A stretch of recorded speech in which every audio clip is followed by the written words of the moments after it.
সুপ্রিয় দর্শক মন্ডলী, আপনারা কেমন আছেন? আশা করি সবাই আছেন ভালো। তো ভালো না থাকলে ভিডিওতে ক্লিপ দেন নাই, যদি ক্লিপ দিচ্ছেন A to Z আমাদের ভিডিওটি দেখতে থাকেন। তো স্ক্রিনে আপনারা যে দুইটা ফটো দেখতে পাচ্ছেন, একটি ছেলে একটি মেয়ে। তো এই দুইজনের মাঝে বিগত 6 মাস ধরে প্রেম কাহিনী চলে আছে। তো প্রেম কাহিনী চলার মাঝে মাঝে তো ছেলে আর মেয়ে দুজনে ডিসিশন নিল যে আমরা দুজন বিয়ে পাতবো। তো বিয়ে পাতার জন্য সেই ছেলেটি বলল যে তাহলে তোমাদের বাড়িতে আমার বিয়ের আলাপ পারা লাগবে। তো ছেলেটি পাঠাই দিল যে মেয়ের বাড়িতে যখন পাঠা দিল, তো সেই মেয়ের বাবা বলল যে আমার মেয়ের 18 বছর হয় নাই, 18 বছর হলে পরে আমার মেয়ে তোমার ছেলের সাথে বিয়ে দেব। তো এটা চুক্তি ভরসা করে সেই ছেলেটি এসেছে মুম্বাইতে এসেছে।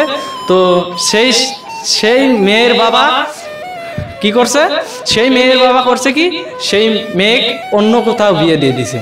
তো বিয়ে দেওয়ার পরে সেই ছেলেটি ফোন মেরে শুনছে যে আমার গার্লফ্রেন্ডকে অন্য কোথাও বিয়ে দিয়ে দিছে। তো সেই ছেলেটি সঙ্গে সঙ্গে নিজেই শিপ লয়ে আত্মহত্যা করছে। তো এই রকম ঘটনা আরো বহুত জায়গায় ঘটে। তো লাইলি মজনু শিরিপুর হাতকেও ফেলাইছে এই ছেলেটি। তো ছেলেটির জন্য আপনারা দোয়া করবেন, জানি সে ব্যস্তবাসী হয়। তো এই ঘটনাটা হয়েছে আমাদের আসামে ধুবড়ী জেলা শালমারা ৫ম খণ্ড, আর মেয়েটির বাড়ি হলো পশ্চিম বিলাসীপাড়া নায়েরালগা। তো সেই মেয়েটির জন্য আর সেই মেয়েটির বাবা আমরা একটাই কথা কই, আপনি এই মানসিক কাম করেন নাই, এটা সব ধরনের ভুল কাম হয়েছে আপনার। তো আমি আইনের কাছে এটাই অনুরোধ জানাই যে সেই মেয়েটি আর সেই মেয়েটির বাবা আমি আইনত শাস্তি চাই, এটাই আমার কথা।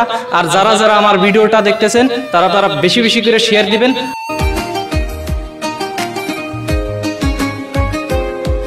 আমি ডায়েরির পাতায় আঁকি না রে তুই বেঈমানের ছবি, মিথ্যে ছিল